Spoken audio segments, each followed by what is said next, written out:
थाने क्यों आए हैं?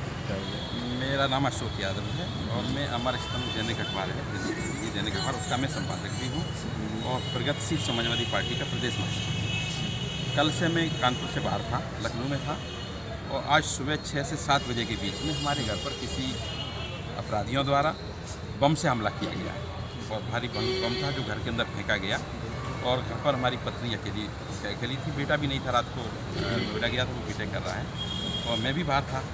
तो वो घटना बहुत बड़ी घटना हुई, बहुत बड़ा हमला हुआ है, बड़ी हमारे ऊपर जान से मारने की कोशिश की गई है, ये सोचते हुए घर में ये नहीं तो घर में कोई हो गया, बाइक के ऊपर हमला किया जाए जाने की कोशिश की गई है। उसके बाद जब मैं लखनऊ से वापस आ रहा था, हमारे राष्ट्रीय अध्यक्ष जी शिवपाल सिंह जी का कार्यक्रम होने के नाते मैं कार्यक्रम में था और वहाँ से लौटकर आया यहाँ पर, तो अभी थाने आया हूँ FIR लिखाने के लिए। इससे पहले 112 पर सूचना हमारी पत्नी ने दी थी, उसमें जो 112 से चौकी पुलिस वाले और चौकी से कोई दरोगा जी घर गए हुए थे, तब से अभी तक कोई कार्रवाई नहीं हुई है और उन्होंने कहा कि आप थाने पर आके FIR कराइए, एक एप्लीकेशन दीजिए, उसको हम लोग देने के लिए आए। हमारे साथ में हमारे प्रगतिशील समाज कि आपको किसी के ऊपर शक है कुछ किसी प्रकार कोई रंजिश पहले रही या कोई धमकी या कुछ किसी प्रकार का? 31 तारीख को हमारे अमर स्तंभ के जो कानपुर के चीफ ब्यूरो थे आशु यादव जी, उनको घर से बुलाकर किसी बहाने से घर से बुलाया गया और 1 तारीख को गायब है, 2 तारीख को उनकी लाश गाड़ी में बरामद हुई थी। और चूँकि हमारे अखबार के चीफ ब्यूरो थे कानपुर के, तो मेरी नैतिक जिम्मेदारी थी कि मैं उनकी मदद करूं, उनकी पैरोकारी करूं, मुलजिमों को पकड़ा जाए, उनको सजा मिले, तो उसमें पैरोकारी कर रहे थे। तो हो सकता है उससे रिलेटेड अपराधियों के ये षड्यंत्र हो सकता है। दूसरा, मेरी किसी से ऐसी कोई रंजिश कभी हुई नहीं है।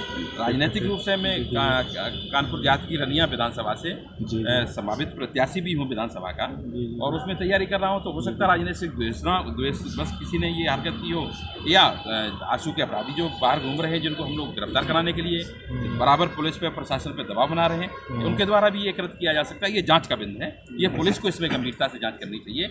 अभी तो ये छोटी सी घटना बच गए हैं, बम निष्क्रिय हो गया, अगर दोबारा कहीं हो जाए, बहुत बड़ी घटना हो जाए पूरे क्षेत्र में, इसकी बम तो बम होता है, यानी कितनी बड़ी जन हो सकती है। और वो जो रोड है केशव वाटिका के सामने, वहाँ तमाम आवागमन रहता है, वहीं घर के थोड़े से आगे सरकारी शराब की दुकान खुली हुई है, वहाँ पर अपराधी आते हैं, शराब पीते हैं, वहाँ गुंडागर्दी करते हैं, आए दिन वहाँ घटनाएं होती हैं, गाली गलौज करते हैं, पुलिस की वहाँ गश्त भी नहीं होती है, तो पुलिस की निरंतर वहाँ गश्त चले, उनकी जो अपराधी वहाँ घूमते हैं उनके खिलाफ कार्रवाई हो और FIR हो के इसकी जांच हो। इसकी कोई कॉपी वगैरह कैमरे में दिखा सकते हैं अभी FIR या कुछ लिखित में जो दिए हैं? ये कैमरे ये FIR कॉपी अभी थाने में प्रार्थना पत्र दिया है, थोड़ा सीधा इसकी FIR कॉपी देने के उन्होंने देने के लिए कहा है कि 2 घंटे बाद हम आपको जो FIR जो दर्ज होगी जीडी की कॉपी उपलब्ध कराएंगे। ठीक। देखिए, सुबह के समय 6 से 7 बजे के बीच, ठीक है, 6 से 7 बजे के बीच किसी ने एक देसी बम, बहुत बड़ा बम था, किसी ने फेंका, ठीक है। उससे समझिए थोड़ा सा हल्का धमाका लगा, थोड़ी सी गफलत ये रही कि उसके अंदर मुझे ऐसा लगा कोई ट्रक क्रॉस हुआ है, वो ऊपर से लड़ के नीचे गिरा, उससे कोई क्षति नहीं हुई, मगर आगे से हो तो सकती ही है। और बहुत बड़ा, मतलब ऐसा देसी बम था, बड़ा बम से हमला किया गया है घर पे। आपको किसी पे शक है? मतलब किसी कोई रंजिश नहीं, कभी पुरानी रंजिश या किसी? ऐसा क्यों, किसी रंजिश नहीं है, मगर अभी एक आशु यादव का एक केस आया था जिसका मर्डर किया गया और पुलिस ने बताया वो हिस्ट्री सीटर है। मेरे हस्बैंड अशोक यादव जी जो संपादक हैं अमर स्तंभ का, वो उन्होंने इस केस को उठाया और उसकी लड़ाई लड़ी हो, उसके लिए तो मुझे लगता हो सकता है उस केस से इसका भी कोई ना कोई अटैच हो। और वैसे तो हमारी ऐसी तो जातीय दुश्मनी है नहीं, और रनिया विधानसभा से तैयारी कर रहे हैं चुनाव की, विधायकी की चुनाव 2022 की तैयारी चल रही है, तो वो उसमें लगे रहते हैं। और कल जो घटना घटित हुई है उसमें मेरे हस्बैंड कानपुर में थे नहीं, आज हमारे राष्ट्रीय अध्यक्ष जी माननीय शिवपाल सिंह जी का प्रोग्राम लगा था, वो उसी कार्यक्रम में उनको लेने गए हुए थे। और उस समय मेरे घर पे मेरा छोटा बेटा था नहीं घर पे, और बड़ा बेटा और बहू वो ऊपर कमरे में थे, जो शायद उनको पता नहीं चल पाया। मैं आगे वाले कमरे में थी जब जिस समय घटना घटित हुई है। कितने बम फेंके गए? एक बम फेंका गया है। आपने पुलिस को सूचना दी? जी, 112 में मैंने सूचना दी।